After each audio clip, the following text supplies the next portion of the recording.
Hello, I'm Karen Nemeth, and I am a past chairperson of the NABE Early Childhood Education Special Interest Group, or the ECE SIG, for the National Association for Bilingual Education. And with the current chairperson, Anita Pandey, has started this podcast to share with members of NABE and particularly to address the interests of the members of the Early Childhood Education Special Interest Group. So I, as a member of the Special Interest Group, have signed on to have a conversation with a colleague and friend, Rosanne Hansel. Hello, Rosanne. Good morning, Karen. Nice to see you. And I was interested in sharing some of the conversations that Rosanne and I have had about where our different approaches to the work of early childhood education come together in some surprising ways.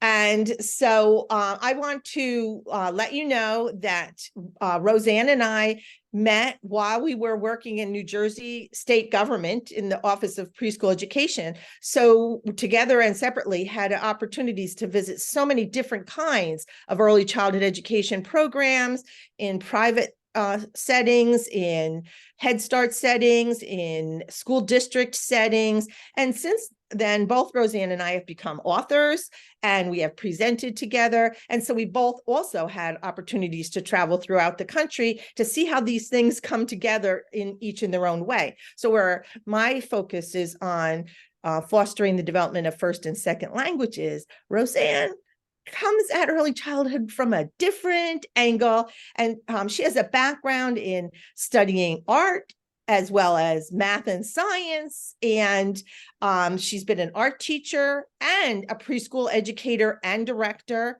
and also an education specialist where she's supervising and training teachers in the programs.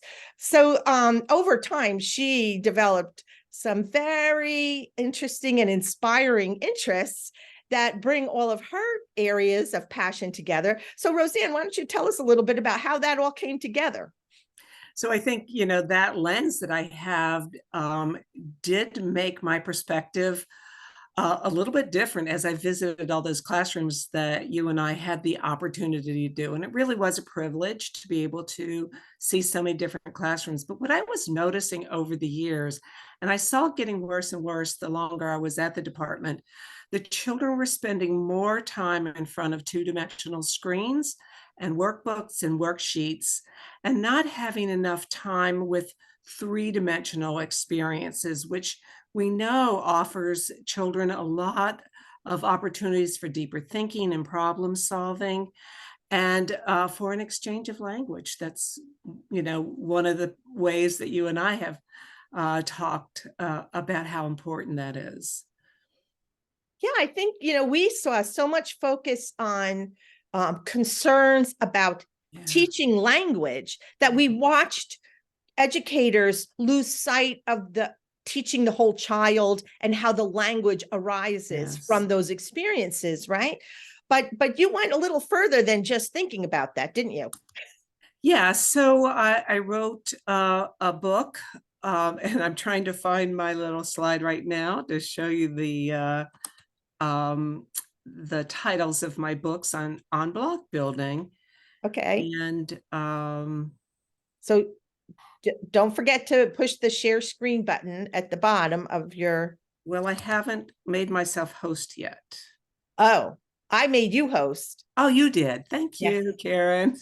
because technology is our friend. That's the thing, Rosanne. Right. It just doesn't always seem that way. Exactly. I'm getting there. Oh, here we go. There. Oh, yeah. See, this is when we get to see it all together. So tell us a little bit about these publications. So I think especially because of my math and science training and my background in art, I realized how important that three-dimensional play was.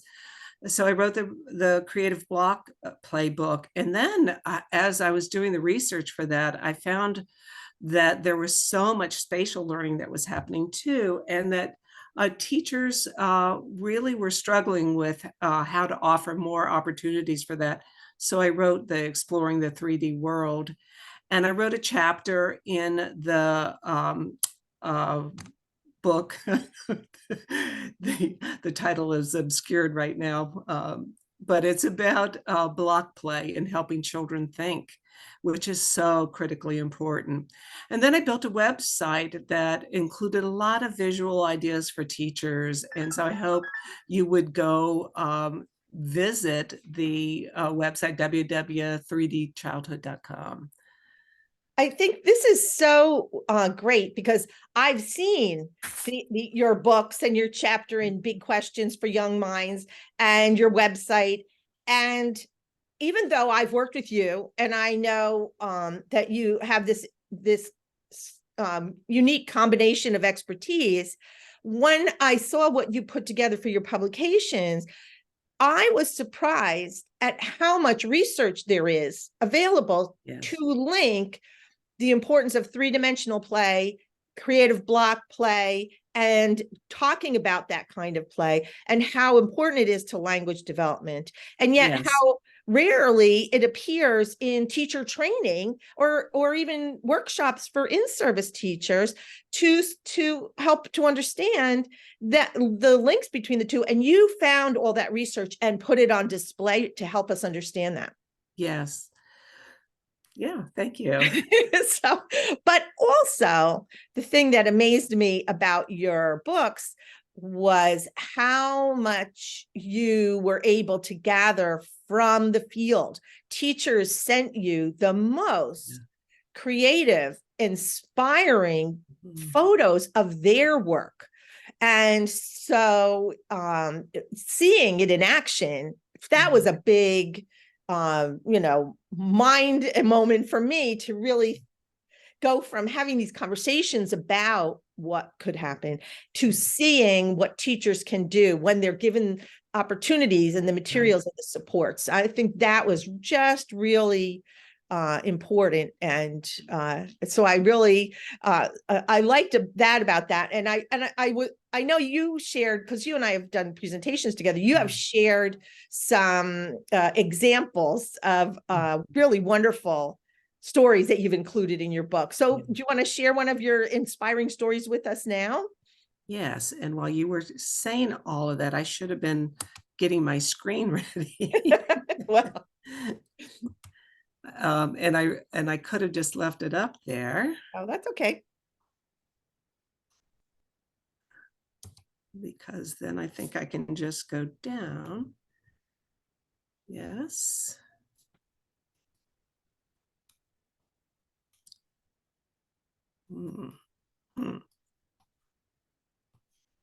Well, I'm not seeing the... Try hitting your space bar.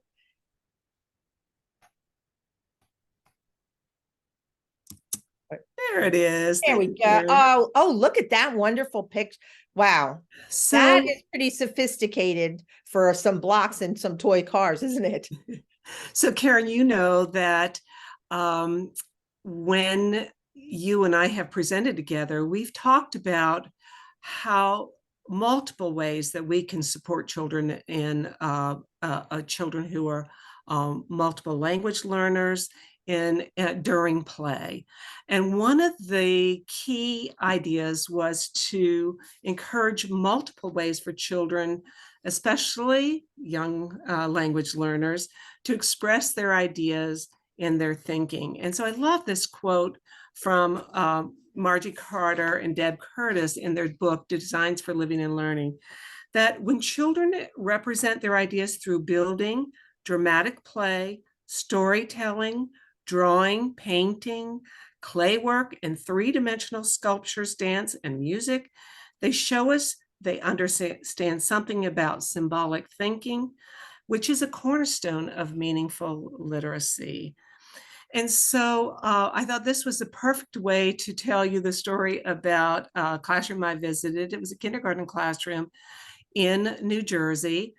And about 91% of the children qualified for free and reduced lunch.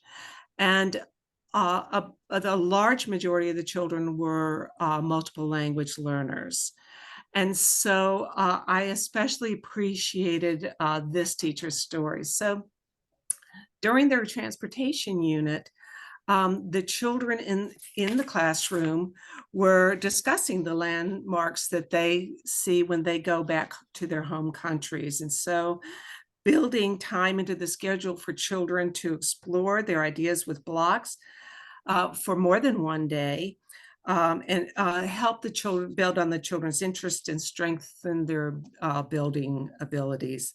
And the teacher also was great about adding books into the block area and photos of different buildings to inspire the children. What I Oh, thought was real, yeah. sorry, you made me interrupt you again, because every time you tell these stories, I get so interested. And I thought, and imagine if the teacher could have invited the families to send actual photos of the things they experienced when they visited their home Yeah. country, as many Yeah. families do over school breaks. Yeah. And so there are many ways that this can be worked into a full exploration over multiple days, like you say. That also involves that homeschool Yeah. connection. But that's just Yeah. me interrupting you. Sorry, Rosanne. No, and so that was one part of it. That was, discussing the culture of their home Yeah. countries and some of the buildings. And then they moved on to exploring some of the structures and buildings, and in this case, a bridge that they see every day on their way to school. And so after the children had done their buildings, I thought it was so interesting. The teacher encouraged them to give tours of their buildings to their classmates who had lots of questions. So this just gave so many more opportunities for children to develop their listening skills and also their speaking skills. So I wanted to say too, another key to supporting children's learning is observation and documentation. So the teacher did post photos of the structures that the children created for after they were dismantled, so that they could always revisit them and go back to any questions or explanations they wanted to give to their classmates. And one example that I really love that the teacher shared from the classroom were two girls. And sorry, I don't have that picture up, but the two girls were very quiet and shy, and they hardly ever spoke in class. And what she noticed is that when the girls were building, there was a lot of teamwork and a lot of conversation going on. And so blocks really gave them that opportunity to speak in a safe place. But Karen, I have a question for you. The teacher mentioned that she noticed that the children were switching between English and Spanish as they were building. Is this something that we should be concerned about, or that she should be concerned about? Wow, Rosanne, I did not know you were going to ask me that question in today's podcast, but I can tell you that uh, an answer that I might have given 6 months ago or a year ago has changed, because this now enters into the realm of translanguaging work. And Ophelia Garcia and other authors have written so much about the natural tendency to use all of your language that your brain has to offer and put together your expression of your communication, your knowledge, by using the words from wherever they are in your brain to put together the things you want to communicate. And we call it translanguaging. But there has not been much research about birth to 5 and how that affects learning in young children. So I always offer that, we still need more work to specifically say how it should work in preschool. But the general discussion in the field right now is, that's the sort of not conflict, but conversation about, if translanguaging is an important and natural way for the brain to communicate with all of the resources they have available. And now I would add that a third component of that communication is the way children are using materials and play Yeah. to express themselves when they don't have words in either language. That's Mhm. an additional language. Mhm. And how much, so we certainly should support it. That research sounds clear. But how we should use it in a classroom may be different for a second and third grade classroom than what the choices we make in a preschool or kindergarten classroom. And we don't have a full body of research on that yet. So we have a lot of pushing and pulling in the field about how people respond to that or feel about that, growing, more this week than there was last week. But I would, I guess, say, I wouldn't be concerned, but I think we all should be watchful about what's new and what can help us make those decisions as we go forward. Well, Karen, I know you're always on the forefront of all of this research. And so I didn't think I would be stumping you on that question because I know you know the research. And a part of the research that I know is about how important it is for teachers to be on the floor with children during their learning so they can support that language. If they find a child struggling with the word, they can offer the word in either language. Or both languages if they make that connection for the child, right? Yes. Mm-hmm. So, and interestingly enough, one of the most well-known studies about that particular strategy is they call the strategy language bridging, which calls to mind your picture of the children building the bridge. And you can see how important making those sort of symbolic connections are, and then the real practical connections by helping them understand what the word means in their familiar language, and then connecting it with a bridge to the words in their new language. So we're not sprinkling language randomly, but specifically explaining what words mean, how we can use them in our home language and our new language. Yeah. So that gives me an idea for another podcast, and that we can talk a little bit about that in more depth of ways that teachers can support that language, especially spatial language, which is so critical for math learning down the road. And don't you find in your work that some educators, even teacher trainers and college faculty, express a fear of math or a lack of comfort with math? And yet it's so important to the children, even though some people might feel it doesn't make them comfortable. Those children need those opportunities to explore way more than counting in shapes. And they need to express through those materials and experiences. So and they're highly motivated to do that when they're building with blocks. So isn't that something? And so, and what the other thing that you just mentioned earlier is about the persistence, the teacher making time and space to protect that work over multiple days. And so it's not just, here's some Play-Doh, we've got 20 minutes. It is a respect for the developmental process and what it takes for each child to really express themselves and create.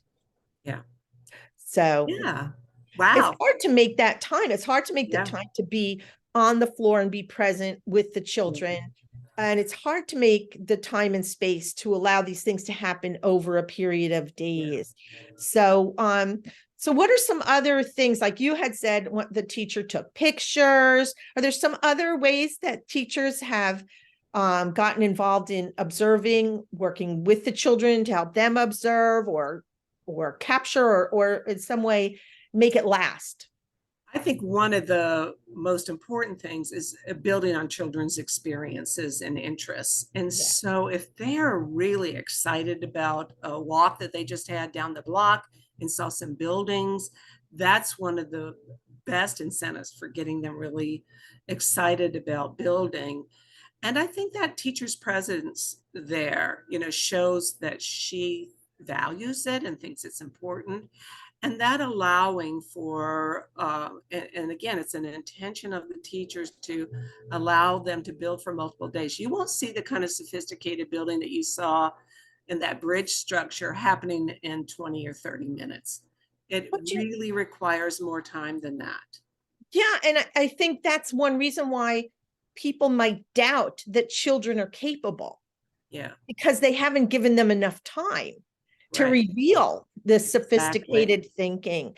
Yeah, And so I think it's as informative for the teacher as it is important for the child, that these are things yeah. that teachers may have no idea the children are capable. Exactly, exactly. I have heard so many teachers say that this child never shares at circle time. She never talks. I really thought she had some language delays or something was, I should be concerned about. And then she saw them having these sophisticated conversations in the play areas. And it could be dramatic play too, or any other center, but especially happens in building. The research shows that it's an especially good place for language development. And so there's some surprise, and again, that doesn't happen unless the teacher is there and noticing and observing and maybe taking notes or pictures about that happening. Wow. And, I also get a little bit of a feeling in my heart about that for the child who may be new to English, new to Yeah, preschool, yeah, or new to kindergarten, and feels, nobody understands their language. The teacher doesn't understand their language. And what a difference it would make in that moment when the teacher stops what they're doing and sits down next to you while you're building. And even if you don't understand the words each other is saying, how powerful and how seen and how encouraged yeah, that new language learner could feel, and how that may set the stage for future learning. So there's so many aspects of it. And so I really encourage our NABE members, especially our early childhood education special interest group members, to take a further look at this approach to supporting learning and these important components that can really make a difference in our success as an educator, and the feeling of success and agency and accomplishment of these young children, and can actually help build their vocabulary, their social skills. All of those things that we want to accomplish can start with this sophisticated, focused block play that you're describing, and 3D materials of all kinds, like you showed in your quote. But now gives us really some new ways to think about what teachers are doing, and what the people who support teachers are doing. What are we teaching in our college courses? What are we doing in our in-service trainings? What are coaches doing and mentors doing to support this whole fully developed approach to supporting early learning? yes, So do you have oh, I know, I actually have this on paper. This is how high tech I am. You created yeah, this simple guide that gives teachers a way to check themselves. Am I doing the steps, the strategies that we've talked about yeah. today? And is this in your book, or is this something you do when you do presentations like consulting? Yes, Karen, that was from the presentation you and I did together to help support children's language development through play. And Yeah. so, yes, So it has strategies like asking children questions about their work, in using the home language to ask those questions, as mhm, well as English, and asking open-ended questions in the child's home language, even if you may not be fluent in that child's home language. right, It's not about the teacher controlling the block play or the three-dimensional play. It's about opening the door to what mhm, children can do, right? So mhm, so this kind of handout is something, maybe if someone used your email address to reach out to you, or through your yes, website, yes, that we could send it out to them, so they would have a way to recapture what we've done today, or they could pause the screen. okay. And we talked about two of those, the observation and documentation, Yes, that's and the right. giving children, examples, multiple ways to express themselves. and adding books and topics of interest. Right, And, yeah. and I think this is also a very important thing. One of the quotes that I often say that brings your work and my work together is that following a child's interest reveals their prior knowledge. So if you allow the child to decide what to do and they choose materials or pursuits or interests that you can then see, oh, if they gravitate towards building a road with the blocks, you would think that's a child who has some experience or interest in roads. They probably know words about roads. They have stories to tell about going places on roads. But a child that uses blocks to build a kitchen would have different words and different stories. And you as a teacher can learn that by really following their interests as a way to assess the steps you can take to support that language. So, if we just let children, they'll show us the way. I think that's the answer. So, okay. And so is there anything else that you'd like to say in conclusion? And also share your slides again so we can see your website and email address. Okay. You're going to make me do this again, Karen. I know. Unfortunately, we cannot create a podcast just by using blocks, Rosanne. We have to use the computer. So that's our thing. Okay. Oh, there's your quote. Oh, I love that quote in that picture. The two things on that screen are just so inspiring. So how can I get back? And then just try hitting your space bar or your up key, or I know you have a different computer than me, so I hate to. Yeah, and it's not working so great today. That's okay. The content is more important than the delivery, Rosanne. Okay, just try clicking things. That's what I do. And sometimes it gets frozen, I know. Yeah, oh boy. How about, do you have like your up and down? Yeah, I was hitting. There it is. There we go. I wasn't pressing hard enough. Okay. 3D so if childhood. you contact me through my website, I'll be happy to send you that printout. Well, I appreciate that you're sharing all of these resources. And like you say, there is more to see on your website with, some of the pictures and examples just really make you want to get in there and try new things with children. And I just realized my email address is on there too. So that's probably an even better way. Rosanne Hansel @gmail.com and www.3dchildhood.com. So Rosanne, thank you so much for joining us today on the NABE Early Childhood Education Special Interest Group podcast. It is available. We are going to make it available as a video so people can see these things, but some people might just be listening as they're walking or driving, and that's okay too. We hope we've given everybody something to think about and somebody new to contact and getting ideas for early childhood education with multilingual learners. So thanks very much thanks for having me, Karen. It was a pleasure. Well, that's great. And we'll see you next time, everybody. Bye-bye. Bye.